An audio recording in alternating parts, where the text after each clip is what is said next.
إن الحمد لله نحمده ونستعينه ونستغفره ونعوذ بالله من شرور أنفسنا وسيئات أعمالنا من يهد الله فلا مضل له ومن يضلل فلا هادي له وأشهد أن لا إله إلا الله وحده لا شريك له له الملك وله الحمد وهو على كل شيء قدير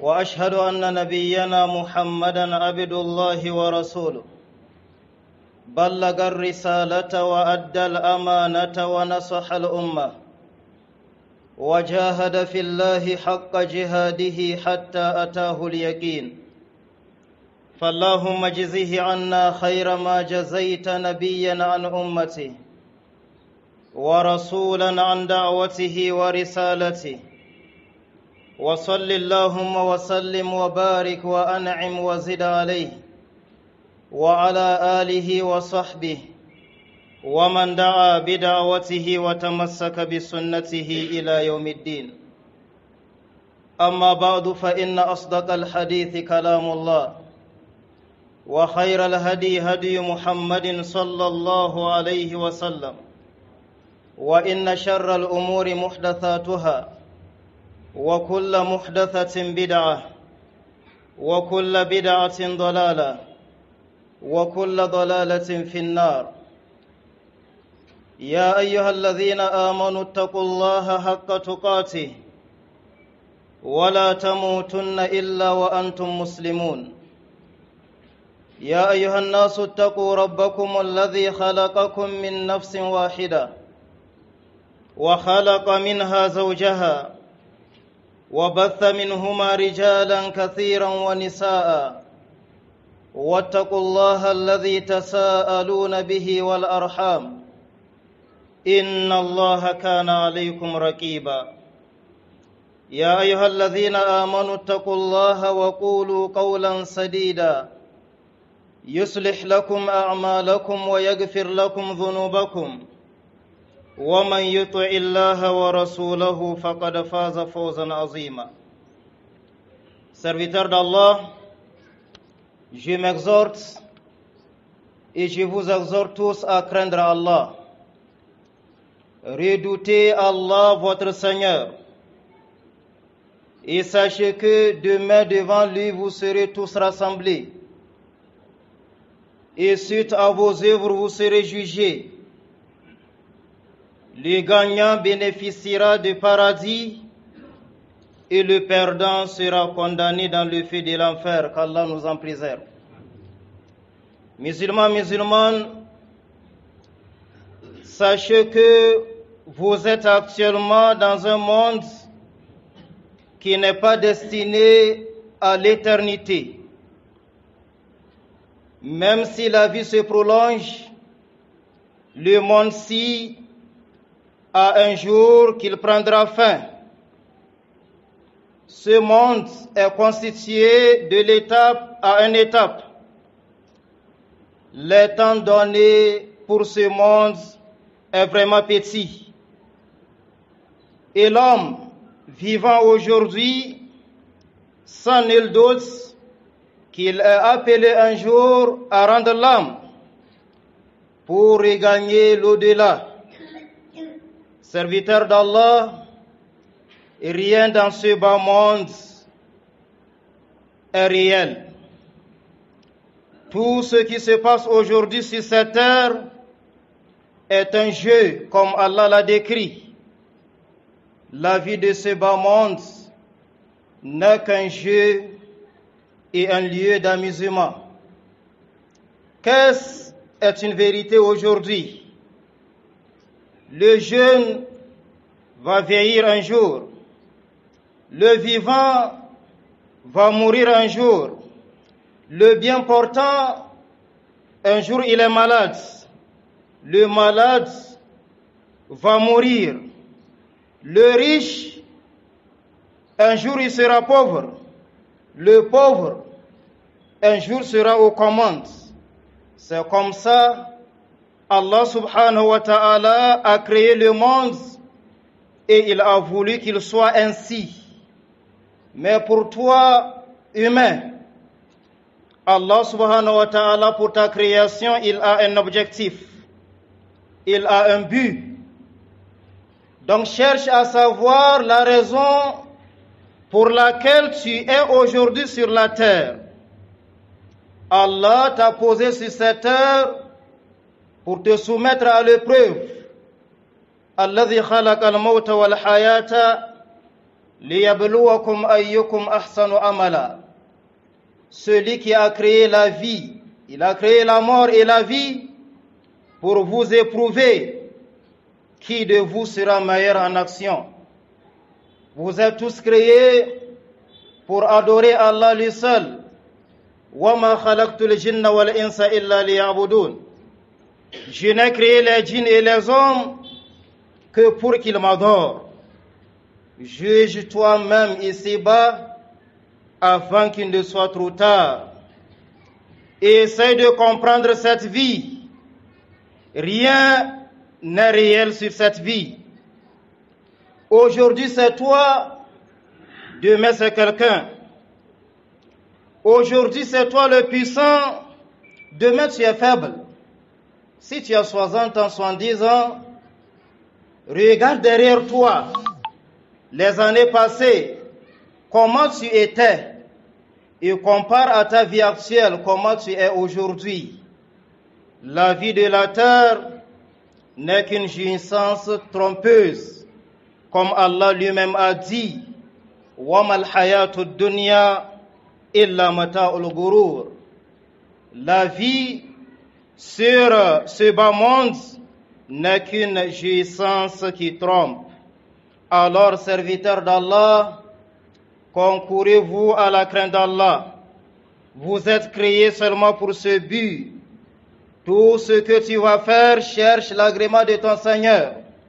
Cherche à satisfaire ton Seigneur. Cherche à faire ce que ton Seigneur veut de toi. Si tu fais ainsi, tu es sauvé. Tu as une vie meilleure sur cette terre et tu auras un bon repos dans la tombe avant le jour du jugement dernier. Il faut en précipiter avant qu'il ne soit trop tard. Fais vite avant qu'un jour ne vienne où tu vas demander à Allah un prolongement, même si ce n'est pour quelques minutes. Pourquoi faire? فَأَصَّدَّقَ وَأَكُمْ مِنَ الصَّالِحِينَ. Pour acquitter le monde, pour faire le bien et être compté parmi les gens pieux. Alors le temps t'est donné. Tu es bien portant aujourd'hui. Ne dis pas que la vie reste encore. Peut-être ce vendredi, tu ne verras pas le vendredi prochain. À chaque jour que Dieu fait, le jour te dit, ô fils d'Adam, je suis une nouvelle créature et je suis avec toi pour en témoigner demain de ce que tu as fait au cours de cette journée qu'Allah subhanahu wa ta'ala t'a donné. Alors ce vendredi n'est pas égal au vendredi passé. De même le vendredi prochain ne sera pas égal à ce vendredi. C'est une autre journée qui vient pour témoigner devant Allah demain pour ce que tu as accompli dans ce bas monde. Ne dis pas que on attend toujours l'au-delà, mais à quand? Si tu as cette doute, tu as besoin de renouveler ta croyance. N'aie pas de doute. Ceux qui sont morts sont morts. Ils sont actuellement dans une vie qui n'est pas comme la vie de la terre, comme nous avions vécu dans le passé, une vie qui est différente de la vie que nous menons aujourd'hui. Chacun a eu à passer une vie dans le placenta de sa maman. Il vit à sa manière, qui n'est pas égale à la vie terrestre aujourd'hui. De même, la vie dans la tombe ne sera pas égale à la vie sur la terre. C'est une autre vie. La jouissance sera selon ce que tu as fait sur cette terre. La punition ou le châtiment, ce que tu as vécu en égarement sur la terre. alors sois intelligent, saisis-toi, sache que ce que tu vois loin, chez Allah subhanahu wa ta'ala, c'est vraiment proche. Allah dit, Sa'ala sa'ilun bi'adhabin waqi' lil kafirina laysa lahu dafi' min Allah dhil ma'arij ta'rujul malaikatu war ruhu ilayhi fi yawmin kana miqdaruhu 50 alf sana fasbir sabran jamila innahum yarawnahu ba'ida wa narahu qariba.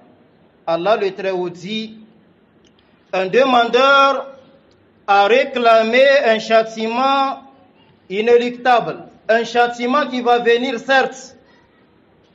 Sa'ala sa'ilun bi'adhabin waqi' lil kafirina laysa lahu dafi'. Alors que ce châtiment est destiné aux mécréants et nul ne peut les épargner de ce châtiment. Min Allahi dhil ma'arij. Et ce châtiment viendra d'Allah subhanahu wa ta'ala, le maître des voies d'accession. Ta'arujul malaikatu war ruhu ilayhi fi yawmin kana miqdaruhu 50 alf sana. Les anges ainsi que l'esprit ici c'est l'ange Jibril, montent vers lui subhanahu wa ta'ala en un jour dont la durée est de 50 000 ans de votre calcul. Allah dit, sois patient. Innahum yarawnahu ba'ida. Eux qui ne croient pas voient le jour de la rétribution bien loin, alors que Allah dit, nous le voyons bien proche. Pourquoi c'est proche? Un jour, chez Allah, c'est 1000 ans de votre calcul. Wa inna yawman inda rabbika ka alfi sanatin mimma ya'uddun. Une seule journée auprès d'Allah, c'est 1000 ans de vous, votre calcul. Le messager d'Allah, alayhi salatu wassalam, son immigration à Médine jusqu'aujourd'hui, ça fait 1447 ans. 1445 ans. Avant l'émigration, le messager d'Allah, alayhi salatu wassalam, avait 53 ans. Donc, de sa naissance jusqu'à aujourd'hui, ça fait 1498 ans. Mais savez-vous que chez Allah, ça ne fait pas 2 jours? Est-ce que vous le savez? Chez Allah, ça ne fait même pas 2 jours. Et ça ne fait même pas 1 jour et demi. Demi-journée chez Allah, c'est 500 années. Et une journée complète, 1000 ans. Quand vous le voyez loin, Allah dit, moi je le vois proche. C'est comme une fourmi qui quitte de cette porte vers cette porte. Pour elle, c'est un long parcours. Mais pour toi, c'est quelques pas seulement. Donc c'est comme ça, tu vois l'au-delà loin. Mais Allah dit non. Si la naissance du prophète alayhi salatu wassalam à ce jour ne fait pas 2 jours dans son calcul, mais ta vie, 100 ans que tu as passé sur la terre, ça fait combien de minutes auprès d'Allah? Rien. Mais ce qui est pire est ce que nous serons jugés. Oui, nous serons jugés. C'est pourquoi il est bon que tu commences à te juger toi-même ici-bas, pour que le jugement ne te soit facile.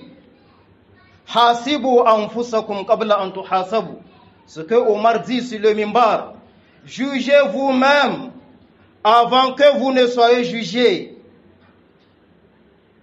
Pesez, mesurez vous-même vos actions. Le bien et le mal comparés au cours de cette journée. Qu'est-ce que j'ai fait pour satisfaire mon Seigneur? Et qu'est-ce que j'ai fait pour répondre aux désirs sataniques? Compare et très certainement tu verras que le désir satanique que tu as suivi dépasse largement ce que tu as fait pour plaire à ton Seigneur. Et en ce moment, ne passe pas la nuit sans avoir demandé pardon à Allah et présenter un sincère repentir vis-à-vis de ton Seigneur. Barakallahu li wa lakum bil Qur'an wa nafa'ani wa iyyakum bima fihi min al-ayati wadh-dhikri al-hakim. أقول لكم ما قد سمعتم وأستغفر الله لي ولكم.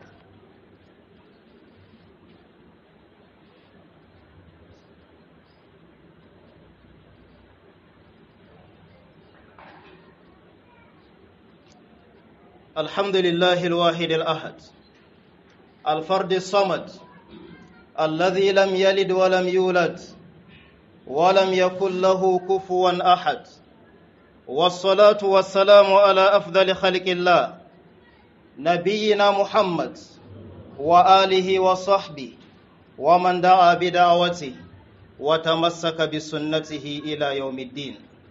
Musulman mon frère, musulmane ma sœur, Allah subhanahu wa ta'ala étant le tout miséricordieux, le très miséricordieux, a ouvert pour ses serviteurs la porte de la repentance. Le malheureux, c'est celui-là qui ne se repent pas. Ne pas se repentir avant de mourir fait de toi un malheureux et qui vivra éternellement dans le feu de l'enfer. Et quelle qu'en soit la gravité du péché, Allah subhanahu wa ta'ala pardonne. Il accepte la repentance et pardonne à ses serviteurs. قل يا عبادي الذين أسرفوا على أنفسهم لا تقنطوا من رحمة الله إن الله يغفر الذنوب جميعا إنه هو الغفور الرحيم. Dis ô mes serviteurs qui ont fait de tort à leur propre personne, لا تقنطوا من رحمة الله, ne désespérez pas de la miséricorde d'Allah. Pourquoi? إن الله يغفر الذنوب جميعا, parce que Allah pardonne tous les péchés. Il n'y a pas ce péché qu'Allah ne pardonne pas, sauf que si tu n'es pas sincère dans la repentance. Inna Allah yaghfiru dhunuba jami'a innahu huwal ghafurur rahim. Lui Allah est pardonneur et miséricordieux. Il est clément. Il a pardonné à quelqu'un qui a tué 100 personnes au cours de son parcours sur terre. Mais avant de mourir, il s'est repenti et Allah subhanahu wa ta'ala a accepté sa repentance. Ces versets qui nous encouragent à se repentir et ces hadiths du prophète alayhi salatu wa salam, dans aucun cas ne fait pas comprendre que ça nous pousse à commettre de l'injustice sur terre. Non, c'est pour te dire que Allah subhanahu wa ta'ala t'aime en tant que son serviteur. Il t'aime en tant que croyant. Le fait de croire en lui suffit. Allah subhanahu wa ta'ala et sa miséricorde est large. Alors, il faut te repentir à chaque fois que tu sais en toi que tu as commis le tort. Dis, oh Allah, pardonne-moi. Et la repentance a ses conditions. Regretter fortement de ce que tu as fait dans le passé. Prendre l'engagement de ne plus faire dans le futur. Et de quitter automatiquement le péché si tu es en train de le commettre. Et en ce moment, dis, oh mon Seigneur, pardonne-moi. Et si le péché a un lien avec un des serviteurs de Dieu, peut-être tu as triché quelqu'un, tu as mangé de son bien, tu as fait quelque chose à l'égard d'une personne, il est bon que tu demandes à cette personne de te pardonner. Car Allah subhanahu wa ta'ala, ce qui est entre toi et lui, il va te pardonner. Mais ce qui est entre toi et ton frère, Allah subhanahu wa ta'ala ne se mêle pas dedans. Jusqu'à ce que tu arrives à satisfaire ton frère. Si c'est son bien que tu as pris, redonne-lui le bien.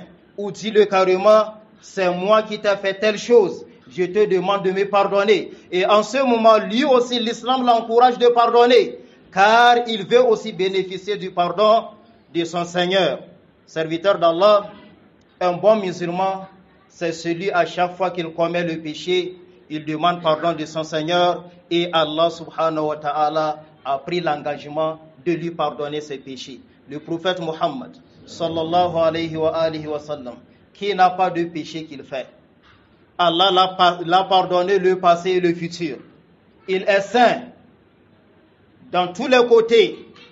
Mais à chaque assise, selon ses compagnons, ils attendent le prophète alayhi salatu wa salam dit Allahumma gfirli wa tub alayya 100 fois. À chaque assise, avant qu'ils ne quittent, ils vont écouter le messager d'Allah dire oh Allah, aie pitié de moi et pardonne-moi les péchés. Alors, nous sommes plus appelés à demander le pardon de notre Seigneur. Lequel pardon, si on l'acquit, on bénéficiera automatiquement du paradis d'Allah au jour de la rétribution. Le prophète Mohammed sallallahu alayhi wa sallam dit, le jour du jugement, Allah va appeler un de ses serviteurs. Le serviteur va regarder de son côté droit, il ne voit que ses actions qu'il a commises. À gauche, il voit la même chose. Devant lui, le feu de l'enfer qui le fait face. Et c'est dans cette atmosphère-là qu'Allah va le juger. Et c'est comme ça que tu seras jugé. Mais si tu es croyant, tu viendras sans peur.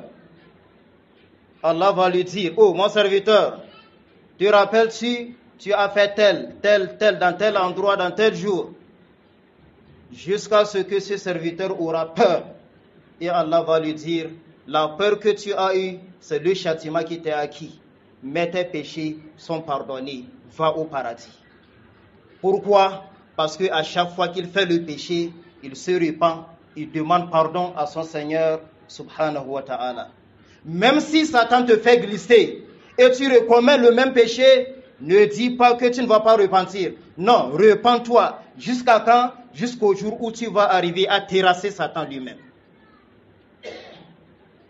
Mais pour ceux qui font les péchés publiquement et ils s'inventent même devant les gens, j'ai fait tel, celui-ci n'a pas de pardon d'Allah, même s'il le demande pardon, jusqu'à ce qu'il se repente sincèrement. Parce qu'il y a parmi nos jeunes, celui-là qui s'invente avec le péché. Il viendra dire que j'ai fait tel. Et le fait de publier le péché sur les réseaux sociaux, c'est comme si tu es en train de défier Allah subhanahu wa ta'ala. Tu lui dis, j'ai fait. Tout ce qu'il va pleuvoir n'a qu'à pleuvoir. Et c'est à ces gens que le prophète dit, tout al-Ummah du prophète Muhammad sallallahu alayhi wa sallam. Toute la nation la communauté de Muhammad alayhi salatu wa salam auront le pardon d'Allah, sauf ceux-là qui rendent publiquement le péché et s'inventent avec le péché. Allah va l'appeler. Mon serviteur, tu as fait tel et tel. Il va dire à Allah, qui est témoin? Moi, je n'ai pas fait. Et en ce moment, Allah subhanahu wa ta'ala va lui boucler la bouche et ses membres vont parler de tout ce qu'ils ont commis sur la terre. Qu'Allah subhanahu wa ta'ala nous pardonne. Nous sommes à un jour de vendredi dans lequel nous sommes plus appelés à faire le salat sur le messager d'Allah. Allah en premier a fait, les âges ont fait et il a recommandé de faire. Inna Allah wa malaikatahu yusalluna ala nabi. Ya ayyuhalladhina amanu sallu alayhi wa sallimu taslima. Allahumma salli ala Muhammad wa ala ali Muhammad kama sallaita ala Ibrahim wa ala ali Ibrahim innaka Hamidum Majid. Allahumma barik ala Muhammad wa ala ali Muhammad kama barakta ala Ibrahim wa ala ali Ibrahim innaka Hamidum Majid. وارض اللهم عن الخلفاء الراشدين أبي بكر وعمر وعثمان وعلي وعن سائر صحابة رسول الله وعنا معهم بكرمك وإحسانك يا أكرم الأكرمين يا أرحم الراحمين يا رب العالمين. ربنا ظلمنا أنفسنا وإن لم تغفر لنا وترحمنا لنكونن من الخاسرين. اللهم تقبل دعاءنا ودعاء المسلمين واشف مرضانا ومرضى المسلمين واغفر لجميع موتى المسلمين الذين شهدوا لك بالوحدانية ولنبيك بالرسالة وماتوا على ذلك. اللهم اغفر لهم أجمعين وارحمنا إذا صرنا إلى ما صاروا إليه. لا إله إلا الله فاطر السماوات والأرض أنت ولينا في الدنيا والآخرة توفنا مسلمين والحقنا بالصالحين. اللهم أعز الإسلام والمسلمين وأذل الشرك والمشركين ودمر اللهم أعداء الدين واهم هوزة الدين وانصر عبادك الموحدين. اللهم كل إخواننا في فلسطين اللهم كل إخواننا في فلسطين اللهم انصرهم على عدوك وعدوهم اللهم زلزل الأرض من تحت أقدام اليهود. اللهم لا ترفع لهم راية ولا تحقق لهم غاية، إنك على كل شيء قدير، فإنه لا حول لنا ولا قوة إلا بك. اللهم آمنا في أوطاننا وأصلح أئمتنا ولاة أمورنا، واجعل ولايتنا في من خافك وتقاك واتبع رضاك يا أكرم الأكرمين. اللهم ربنا آتنا في الدنيا حسنة وفي الآخرة حسنة وقنا عذاب النار. ربنا ظلمنا أنفسنا وإن لم تغفر لنا وترحمنا لنكونن من الخاسرين. عباد الله، إن الله يأمر بالعدل والإحسان وإيتاء ذي القربى وينهى عن الفحشاء والمنكر والبغي، يعظكم لعلكم تذكرون. فاذكروا الله العلي القدير يذكركم، واشكروه على نعمائه يزدكم، ولذكر الله أكبر، والله يعلم ما تصنعون. وقوموا إلى صلاتكم يرحمكم الله، والحمد لله رب العالمين.